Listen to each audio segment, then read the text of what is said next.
Lesson: Calls and Puts. This is just going to be a quick overview to get you started. When a trader believes a stock will go up, they would buy calls.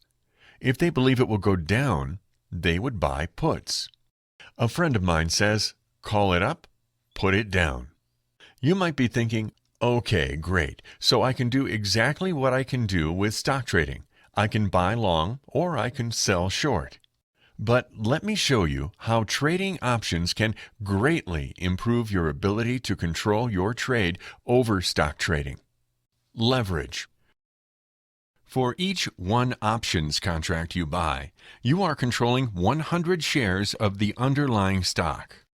Depending upon settings, we will discuss in more detail later, strike price, expiration date, moneyness, etc., you can set your own leverage. This gives you the ability to be very aggressive with a trade and gain a large amount of earning potential with a relatively small amount of money invested. For example, on a $50 stock, you could buy at-the-money options for around $2. Therefore, to control $5,000 worth of stock, an option trader would pay $200. $2 times 100 shares controlled.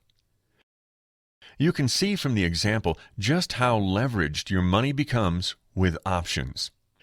Next, let's look at the risk protection qualities of options. Risk control. With stock trading, if you believe a stock is going to go down, you could sell short that stock. This strategy gives you a limited return potential and an unlimited loss potential.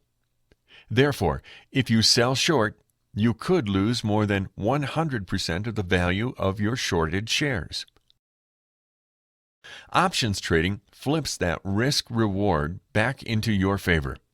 Instead of selling short, you can buy puts in a stock you believe will fall in price. The puts give you unlimited return and limited loss potential. That sounds much better, doesn't it? So to summarize, calls when bullish, puts when bearish. Leverage your money much better than stock trading and ability to control your losses. That's all for this lesson from OptionsElitePicks.com.